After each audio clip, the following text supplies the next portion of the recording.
back of the rim. Garnett on the slam. Using Curry way downtown. Oh, what a shot from Curry. Too early to discuss MVP seasons? That's nonsense. Actually, I think it's more fun to talk about MVPs right now because a couple of months down the road, the field is going to be narrowed down. We're going to know who has more of a realistic chance at it. And unless it's something like there was in 2017, it's just probably not going to be as crazy. As we get closer to the end of the season, we'll know there's probably like 2 candidates that can actually win. But right now, the potential candidates for this award is absolutely crazy. So you should know that I am going to be realistic about this, because in this conversation, as much as people hate it, winning matters. I know that's how they're going to vote, whether it's right or not, so naturally those are going to be the candidates that are highest on my list. By the way, most of these guys have great jump shots, and if you want to work on your jump shot as well, the sponsor of this video can help you out. Jump Shot Trainer is the basketball training equipment that allows you to practice your shot without interference from the non-shooting hand. With it, you'll be able to practice the same technique that professional basketball players use on a daily basis. Jump Shot Trainer promises to help you improve your shooting percentage within 30 days or your money back guaranteed. For more information, visit jumpshottrainer.com with the link in the comment section or the description. So at number 5 on this list, we've got the 2-time MVP, the 1-time unanimous MVP, Chef Curry. And he's number 5 on this list specifically because he missed a huge chunk of time to start this season. Now, before he started the season, he was the closest to his 2016 form I've seen since 2016. He came out this season with the type of aggressiveness that I have not seen since they added Kevin Durant. He's been good, don't get me wrong, but we all know that 2016 Chef was just something different. And unfortunately for your team, he already unleashed that side of him back in October when they played the Wizards and he had 51 points, 11 3-pointers, and really he is just having that type of season again even when you look at his stats. He's currently averaging 30 points, 5 and 5, and his shooting percentages are absolutely ridiculous. 93% from the free throw line, 50% from the 3-point line, and 51% overall field goal percentage. And just in case you were curious, that stat line is almost identical to what he did in 2016, and he's actually better in all of his percentages right now. Of course, a shorter sample size, so that's probably going to go down just a little bit. But again, when you compare that to the last 2 seasons he's had, yeah, this is the closest to unanimous MVP Chef we've gotten. And just in case you were curious about how important he really is to this team, in the 10 games he just missed, they went 4-6. Yeah, Steph Curry is the system. Now, admittedly, it is going to be hard for him to actually win the MVP because I'm not sure if they're going to vote for him being on the Warriors, just like they wouldn't really vote for Kevin Durant. But not just that, because maybe they could look past that. It's the fact that they're going to be getting Cousins back probably in the next, 3 or 4 weeks. They're going to have to integrate him. That's more shots that are going to be going away from Steph. So while he's managed to be aggressive in this form where they've had Kevin Durant on the team, and the most aggressive he's been with him on the team, gonna be difficult to keep that up with yet another guy that needs shots. But if he did somehow do that, Steph will be right there at the end of the season on the MVP ladder. Next, I'm going Anthony Davis, and it would be impossible not to have him in your top 5 candidates right now. He's really having an all-around season on both sides of the ball. 27 points, 12 rebounds, a big man averaging 5 assists. And he's also putting in 3 blocks a game with that, shooting 50% overall from the field and 35% from the 3-point line. The Pelicans defense is much better with him on the floor, obviously, because they're just a completely better team with him on the floor, period. Putting in 37 minutes a game also, so he's not really getting a break. It's just really unfortunate for him and the Pelicans because they actually got off to a really good start and then the injuries hit. Without the injuries, maybe they would have been able to carry a little bit more of momentum, and they would probably be better than a 500 team right now. And it's not even that he has a terrible team around him. He's got some guys performing, but he's in this ridiculous Western Conference, and most of these teams are either very well rounded or they have like 2 stars, so they have people being co-stars with each other. Davis doesn't have that, and if he was not on this team, fair to say they would fall very, very quickly. And it just hurts to watch this because he's right now probably having the most all-around season he's ever had. It's easily his highest assist season, but it's not hard to see that by the time we get to the end, he's going to fall victim to the fact that his team's record is probably not going to be that great. By the nature of the team and the conference they're in, they're probably going to hang around 500 all year. And then by the time we get closer to the end, there's just going to be guys that are also having amazing seasons whose teams are hanging around the top and they're also contending. It's not fair, but that's just the way it goes. But this season just makes you very, very excited for the day that either he goes to a team that's actually contending, or he gets some legitimate superstar help next to him. A decent starting five without a bench is just not going to cut it, especially when a lot of them are injury prone. In third place, I currently have Joel Embiid. This is technically Embiid's breakout season. Right now, he's doing exactly what everybody predicted he would when he has the proper minutes and he's not missing games and constantly looking over his shoulder for injuries. And so far, he really has been the best player on a team that looks like it's going to be hanging around the top of what has become a competitive Eastern Conference. So that really boosts his case, because he's playing elite offense and defense in a league that this season has really become almost exclusively about offense. So playing those two sides of the ball at a high level on one of the best teams in the Eastern Conference, no way I cannot have him in my top 5. And I want to point out, because I think a lot of people may not have noticed, this is so far his first season where he's actually been fully healthy. We know he missed a couple of seasons before when he was drafted.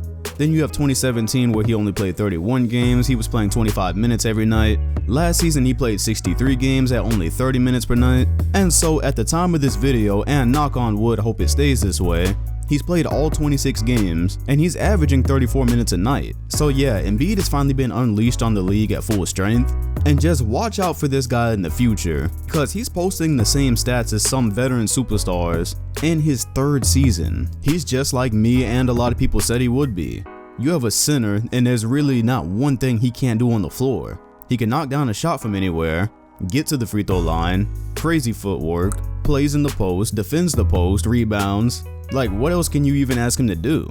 His MVP case would actually just get even better if his assist numbers come up just a little bit like Anthony Davis. I sense that that's probably not going to happen because the Sixers have ball handlers, but right now as a center he's averaging 3.6 assists, so if he gets up closer to like 4, maybe even 5, I think 5 is a stretch, but he brings that up a little bit. Now you're talking about facilitating being a part of his game as well.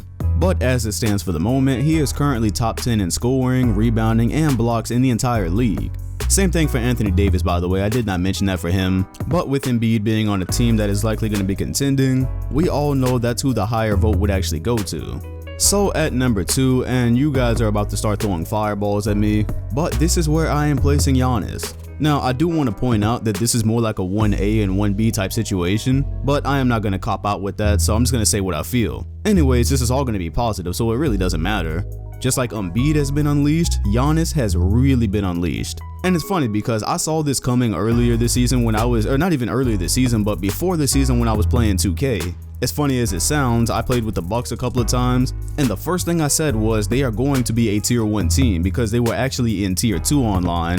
And the first thing I saw, I was like, this year they've surrounded Giannis by shooters. I said Brook Lopez was an underrated signing, and it's worked out exactly how it has in the virtual world. But anyways, this is just crazy. 27 points a game, 13 rebounds a game, 6 assists a game, 57.5 field goal percentage, and then it just completely drops off where he's shooting 11% from 3. And it's funny because before this season I said like I don't really ever have hopes of Giannis having a 3-pointer in his game, and people attacked me for it. But I was just like, when you have guys like him and Ben Simmons who just really can't shoot, typically even though they're young, you just don't see that get a whole lot better throughout their careers. But that's what makes this so impressive, because right now I think I read that somewhere above 70% of his attempts are coming at the rim and in the paint right now, and then like 70% of his actual points are coming in the same place. Yet he's still averaging 27 points and he's still shooting 57%. That means you know where he's going. You know you can dare him to shoot a 3 because he can't make it. You know that he wants to get to the rim.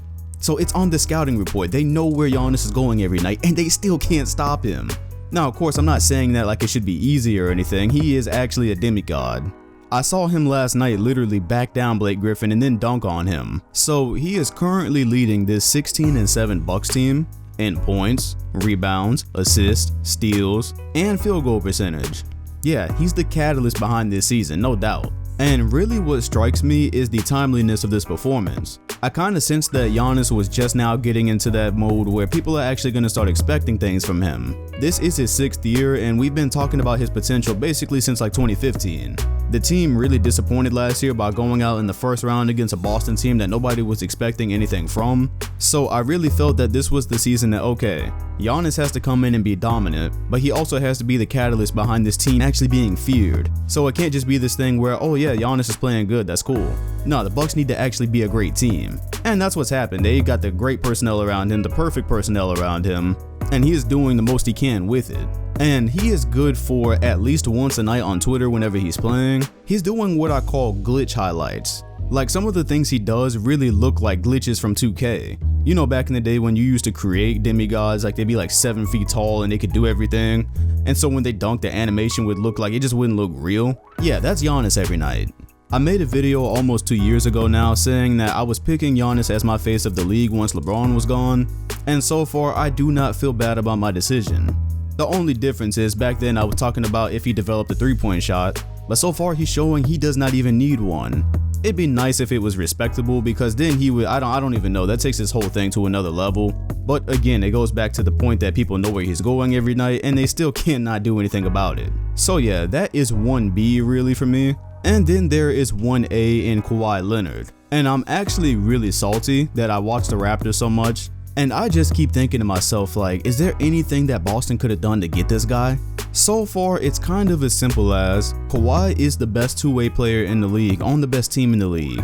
He's the guy that'll give you 37 points, 8 rebounds, a couple of assists, and he'll also check the other team's best player. He's the guy that just does not waste any movements on the floor whatsoever. Dribble, dribble, dribble, simple cross, back to the basket, fade away, 2 points. Pound the ball, get into the mid-range, pull up, dribble, dribble, dribble, spin, simple layup at the basket. Before you know it, the man has 36 points for the night, and it didn't even look that great. But it doesn't need to look that great, it's effective. And he's a big reason why, or most of the reason why, the Raptors right now are far and wide the best performing team in the NBA. So far, he's giving you 26 points a game, along with 8.6 rebounds, about 2 steals, 49% from the field, and 36% from 3. And aside from steals, his best attribute in his defense doesn't even really show up on the floor. When Popovich compared him to Michael Jordan a couple of years ago, it was at this basic level that he scores and does all this for your team and plays elite defense as well. Other candidates might have some prettier stats, but you would really have to watch the Raptors all this season and have prior knowledge about them in previous seasons to really know what he's done for this team. Obviously, it helps that they got Danny Green as well. That's become really important this season, but I just can't stress enough how he has changed this whole team. The Raptors were good last year, no doubt, but the difference is they look like an actual team you could see going to the finals this year. If you were paying attention when they had DeRozan, it just didn't feel that way. It felt like, oh cool, they're a team that's going to win a ton of regular season games, and then you know they're going to get smacked in the playoffs. That was just routine. Kawhi has changed the culture of this team, the attitude, and it just kind of shows you how he leads in different ways. It's not verbal. Popovich said that he wasn't a leader. Okay, we all know Kawhi probably doesn't talk that much, but you cannot watch the Raptors this year and say that he has not made them better. Helping a team that was already first seed become better, and you have the numbers to go with it. So far, Kawhi Leonard is my MVP. Some people might just immediately jump to put Giannis over him, but sometimes I sit back while I'm watching the Raptors and I think, you know what? If Kawhi Leonard just did all the yelling that Giannis does, if he did all the dancing that Steph Curry does, if he said some spicy things in an interview, he would pop up on so many more people's radars. But he does not appeal to the casual fan. And it's the fact that you would have to watch so many of these Raptor games to really see the impact that he's had. It's that fact right there that might have people put, just easily put like a Giannis or an AD above him. But having really just sat down and just looked at all of this, I'm going Kawhi so far. Now, of course, it's super early and that could easily change. Giannis and the Raptors have a matchup this Sunday, and hopefully, I am praying to the basketball gods nobody sits. Don't let Kawhi Leonard stub his toe. Don't let Giannis get sick. Like, for the love of God, just let this happen, please. It's only December and this race might look totally different by the time we get to like February or March. So those are my top 5 candidates so far. Please try to remind yourselves that this is the top 5, and that if I did a top 10 you would have heard a lot more names. LeBron James to me is not that far out of the top 5. So far this season he has not been playing great defense. The Lakers for a while were hanging around like a 500 record, but they are improving to the track that right now I think they're on pace for a 50-win season. If that pace holds, if the Lakers keep showing improvement, LeBron will definitely insert himself pretty high into this conversation. Like I said, it is December. And then there's other guys like Kemba Walker who are also hanging on at the outside of this race. Again, like I said, I tried to do this list very realistically, knowing that wins are going to matter, and unless an anomaly happens, we are not going to get a team that's hanging around 500 records. That kind of team is not going to produce an MVP. So that's my 5. Let me know your 5 in the comment section. Hit the like button, comment, and sub if you enjoyed. Sub to my second channel where I'm posting a video basically every day. You'll enjoy it. And thanks for watching. I'll see you all on the next one.